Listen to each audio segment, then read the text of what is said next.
Realizing that something must be done, liberal reformers completed a new constitution in 1857.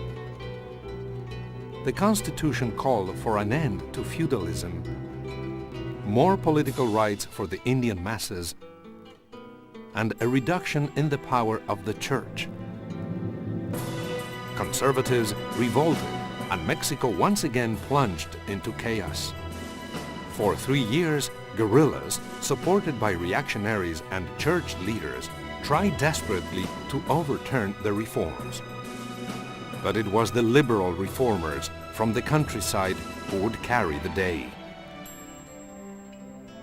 In January of 1861, the first full-blooded Indian to rule Mexico in 350 years entered Mexico City. Orphaned at the age of 3, Benito Juarez grew up in an isolated Indian village. By age 12, he had yet to learn to read or speak Spanish, but he was determined to make a better life for himself. He left his adobe hut in the village and trekked almost 50 miles to the provincial capital. By the time he was 18, he had begun practicing law and dabbling in politics. 3 decades later, he became Mexico's first Indian president. Myself, a son of the people, I shall not forget them.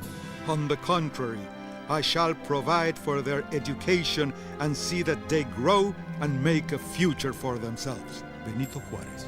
With the rise of Benito Juarez, the conservative groups are seriously threatened and on the verge of destruction. Juarez is looking to establish a democratic, liberal, 19th century liberal government, separating church and state, that will allow citizens, if you will, to rule, that's going to break up the rights of the military, the fueros, the institutionalized rights of the military, of the church, and it's going to attack many of the landowners.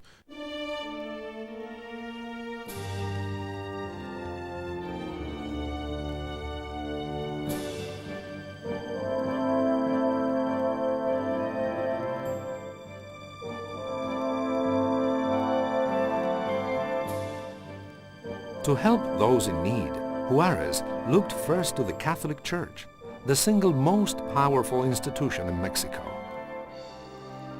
The church controlled nearly half of Mexico's real estate, all of it tax-exempt. Juarez took a revolutionary step. He forbade the church from owning any property other than buildings. Laws were passed making church officials subject to the same regulations as other citizens, and the state took over registration of births, deaths, and marriages. The church, religious conservatives, and even the Pope were outraged. We reprove everything the Mexican government has done against the Catholic religion.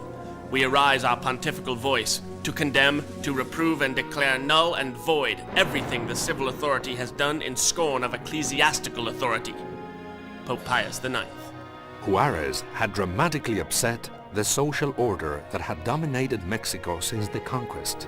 In the United States, where we virtually have thousands of different religions, you don't have to worry about the power of a particular church or religion dominating our country. But boy, did you have to worry about that in Mexico. Take, for example, in the 1860s, Benito Juarez and his attempts to limit the power of the Catholic Church. Well, it was like walking into a buzzsaw. The Catholic Church had intense power. He was taking on this monolith, the Vatican, the Catholic Empire in many ways, on trying to make reforms, and they wanted no part of it.